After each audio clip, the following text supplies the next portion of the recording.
Para अध्यक्ष महोदय, मैं राष्ट्रपति जी के भाषण पर धन्यवाद के प्रस्ताव का समर्थन करने के लिए खड़ा हुआ हूँ, किंतु बहुत बात ऐसी है जो उनके भाषण में नहीं आई है। यह बातें आ भी नहीं सकती थी क्योंकि समय का अत्यंत अभाव था। इस संबंध में मैं भी बहुत कुछ कहना चाहता हूँ, किंतु समय का अभाव मेरे पास भी है। इसलिए मैं सबसे पहले मुख्य बातों पर ही अपने विचार प्रकट करना चाहूँगा। पैरा सबसे पहली बात जो मैं इस सदन के सामने रखना चाहता हूँ वह देश की रक्षा से संबंधित है। इससे पहले हमारी पड़ोसी देशों से बड़ी बड़ी लड़ाइयाँ हो चुकी है। इन लड़ाइयों के फलस्वरूप हमारे देश के कई भागों को उन्होंने अपने कब्जे में रखा हुआ है, किंतु हमारी सरकार ने उन्हें हटाने के लिए कोई प्रयत्न नहीं किए हैं, केवल बातें ही बातें चलती है। मैं चाहता हूं कि इस बारे में भी सदन की पूरी स्थिति स्पष्ट होनी चाहिए।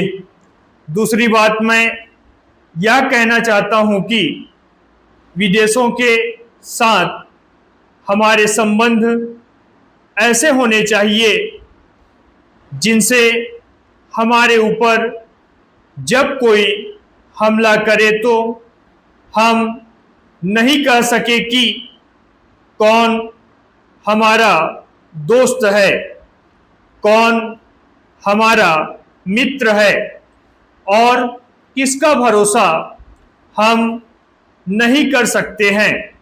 किंतु आज तक ऐसा देखा गया है कि जब कभी हमारे देश पर ऐसे संकट की स्थिति आई है तो हमें अपने ही पैरों पर खड़ा रहना पड़ा है और कोई भी हमारे साथ नहीं आया है।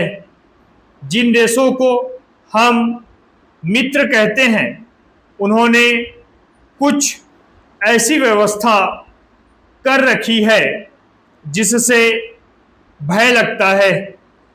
ऐसे मित्र देशों के जहाजी बेड़े भी हमने हिंद महासागर में बढ़ते हुए देखे। पहले भी एक देश हमारा घनिष्ठ मित्र था और उसे हम अपना भाई मानते थे, किंतु बाद में हुई घटनाओं से ऐसा अनुभव हुआ कि राजनीतिक में किसी भी मित्रता का संबंध स्वार्थों से अलग नहीं हो सकता। इसलिए मेरा अनुरोध है कि सभी लिहाज वाली बातों को छोड़कर हमें अपनी सुरक्षा की व्यवस्था पर पूरा ध्यान रखना चाहिए। पैरा इसके अतिरिक्त मैं यह भी कहना चाहता हूं कि हमें अपनी नीति को बनाए रखना चाहिए तथा छोटे बड़े सभी देशों के साथ अपने संबंध मैत्रीपूर्ण रखने चाहिए।